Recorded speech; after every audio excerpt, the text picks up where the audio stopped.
Kenalkan, nama saya Richie Emping. Materi yang akan saya bawakan saat ini adalah perancangan transmisi DC pada saluran bawah laut.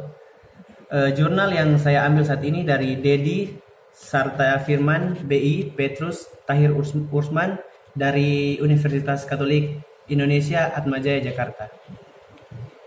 Berkat perkembangan komponen elektronika daya, maka dimulai menggunakan transmisi DC untuk mentransmisi energi listrik. Transmisi DC lebih menguntungkan dari transmisi AC karena membutuhkan dua kabel penghantar untuk sistem DC dan satu kabel penghantar untuk sistem DC.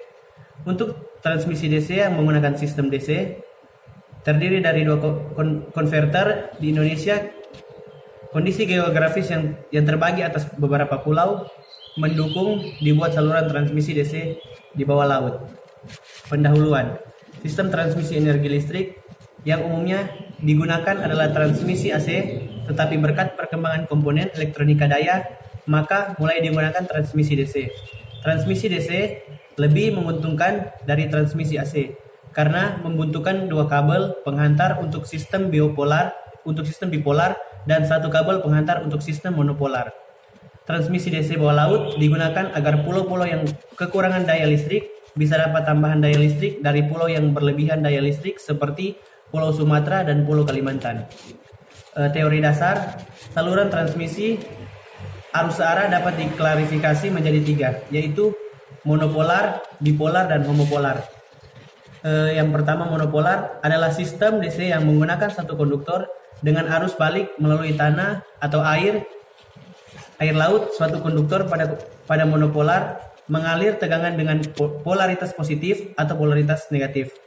Sering digunakan untuk transmisi saluran bawah laut karena jarang terjadi kerusakan pada konduktor yang tertahan permanen di bawah laut.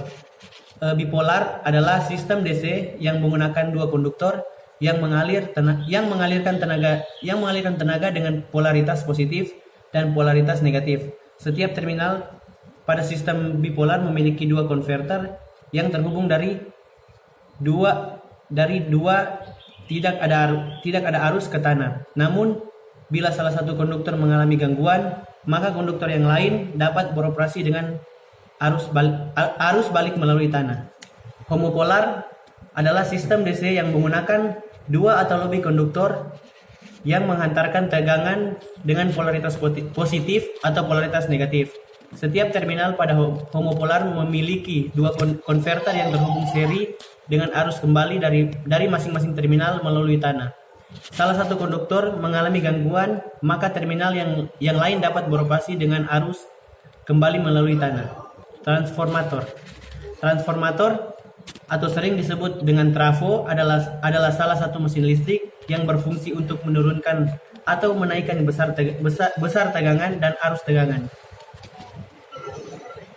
Dengan suatu nilai perbandingan antara lilitan primer dengan lilitan sekunder berdasarkan jumlah fasanya, trafo dapat dibagi menjadi dua, yaitu trafo satu fas dan trafo tiga fas.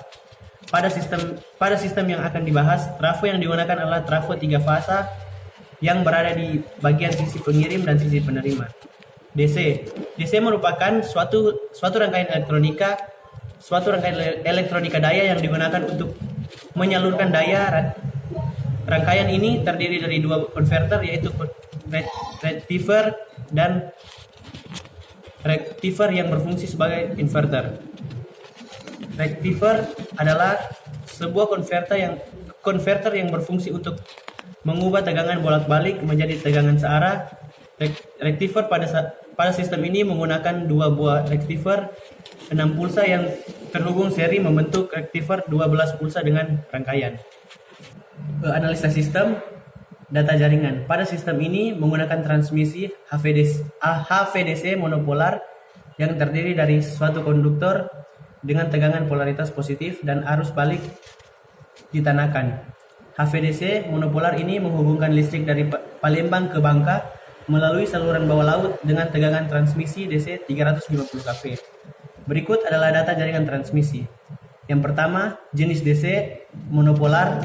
2, panjang transmisi 50 km. 3, resistansi jaringan. 0,011 ohm per kilometer sama dengan 0,55 ohm. 4. Daya yang dikirim 1000 megawatt. 5. Trafo 1 20 kV per 150 kV 1200 MVA. 6. Trafo 2 150 kV per 20 kV 1200 MVA. Sekian dari saya, terima kasih.